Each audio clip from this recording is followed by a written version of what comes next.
What's been your takeaways so far from this season? Like, I know that they're 3-0, but it was like that Kentucky game that was a meh game, but that Clemson game, that was just a spanking. Yeah, I think it's really hard to get huge takeaways about a football team through 3 games, especially when one of those 3 is kind of a throwaway game against Tennessee Tech. I think people are jumping to some big conclusions and for very different reasons. You've got Georgia, coming off of that big win over Clemson, 31 points in the opener. You go look at what Clemson's done since then, and there's reason for optimism surrounding this Georgia team. But you look back at the last time that they played against Kentucky and what we had seen from Kentucky just before then with an absolute stinker against South Carolina. And for Georgia to win that one by just 1 and play so ugly offensively and struggle a little bit, in some aspects, there's reason to doubt the Dogs. I think the truth lies somewhere in the middle, as it typically does. And, I think that we're going to know a lot more about this Georgia team after this game, because this is the first time that I think Georgia will pull out all tricks and pull out all stops to win one. I think that they didn't have to do that against Clemson. They didn't have to do that against Kentucky. Certainly didn't have to do that against Tennessee Tech. And I think that when you're going up against a team that's as talented as you are from top to bottom, 1 to 85, like Georgia and Alabama are, and you're going into their house, it's going to be a hostile environment. I think Georgia's going to have to pull out all stops to come away with a win if they want to. I noticed that Carson Beck has not thrown any interceptions for this season. And, I know that some people were talking about, oh, well, he's been sloppy so far, but no interceptions so far. What's the take on him? I think that's the biggest thing with Carson right now is, he hasn't been quite as crisp, but he certainly hasn't cost his team. You look around the country and there's so many quarterbacks that put their team in a really bad situation because of, poor decision making. You can have look at Nico at Tennessee. I think that, there's a lot of things that you really like about him, but I think that at the same time, there's a couple of boneheaded mistakes and he is a younger quarterback just in his second year. But I think that sometimes those, especially in games like this, those boneheaded mistakes are the ones that can really cost you. Carson Beck hasn't done that. And, and he's got a, record that shows that he doesn't do that quite often. I think Georgia fans would like to see, Beck and offensive coordinator Mike Bobo push the ball downfield a little bit more. I think that you look at some of the plays and it's easy to go back and, as we can replay it as many times as we want and hit pause and say, hey, look, how did he not see that? There's a receiver, a tight end, whoever, a big gap, coming wide open. I think it's easy to second guess that and to armchair quarterback that. I do think that, the decision-making can be improved and I would expect it to be improved coming off of this bye week, coming off of a poor performance against Kentucky, where he threw for, fewest yards that he has as a starting quarterback in 17 games as a starter.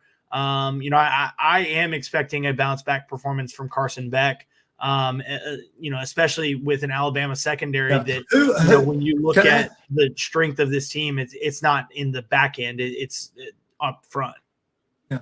Who's the deep threat for Georgia? Has that been established?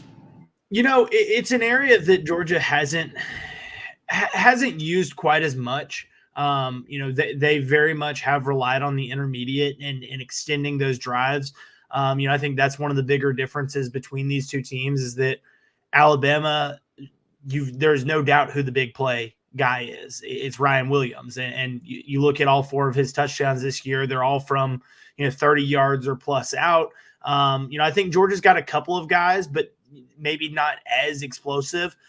Arian Smith is the one for me, given his speed and his track record of getting, quite literally a track record, of getting behind defenses, because he's just that fast. And he did it last year in the SEC championship game. He's done it. I think he did it a couple years ago in the SEC championship game, but he's done it a couple of times over the course of his career. He's got a knack for making a big play in these big games. Yeah. Did it against Ohio State in that 2022 Sugar Bowl or Peach Bowl, excuse me. That I think he's got that ability, whereas Dominic Lovett or Dylan Bell or Oscar Delp, Colby Young, those are your guys that you're probably going to rely on more down in and down out and trying to get them the ball consistently. Arian Smith is that guy that if 11 is on the field, teams are going to notice because of just the speed that he brings to the table and the difficulty that it is to defend him. Yeah, because that's a huge option and weapon for the offense. Is if you've got a receiver like Ryan Williams right now for Alabama, Amari and Calvin Ridley, and they were able to, over the top speed, and were able to, force the safeties, and so that created some stuff underneath. And then the last 2 years, with Brock Bowers, where, he was able to, the underneath stuff, and, that one receiver that can draw attention, that kind of opens things up for other options there and everything. And so I think we'll see how I'm curious to see how if they're going to rotate his way and how Alabama counters that, because when Georgia the last couple of years, Brock Bowers was he was a difference maker. He killed Alabama. He killed everybody he played against. He was just one of those guys that was hard to cover. Yeah, and because of the size and the speed that he brought to that tight end position and the difficulty it was to cover that, like you said, he drew defenses up to try to cover him, which opened things up on the back end. Sometimes it takes hitting one of those big plays to open things up front and loosen that defense up a little bit. Georgia, I think where Georgia, has had that go-to guy at receiver, with Ladd McConkey too as well. Brock Bowers, without a doubt. Brock Bowers, you knew that the ball, when it was going to 84 or 19, that you felt very confident. And those guys became safety blankets for a first-year quarterback in Carson Beck. Now he's not a first-year quarterback, so you should feel confident about his ability to be a difference maker for the receivers. And that's probably a good thing for Georgia right now, because it doesn't quite appear, not that there's not capable receivers on this team, but they don't necessarily have that difference maker go-to guy that you can just circle without a doubt and say, hey, they're going to be the leading receiver. I think Dylan Bell has that potential, but I think that, there's been some so far this season through 3 games, I would say the receiver room for Georgia hasn't quite lived up to expectations and needs to win games like this. Yeah, and say that's been the problem with Alabama last couple of years, is they have not had the Amari Cooper, the Calvin Ridley, that type of receiver that draws the defense, and you have to pay attention to this guy. And in your the coaching room, and you're developing a game plan, defensive game plan, we have to pay attention to this guy right here. Alabama has not had that, and probably so we'll see if Ryan. Pardon? Probably since Jamison Williams and Devontae Smith. Yeah. And that now, heck of a 2018, 2019 run that there was there.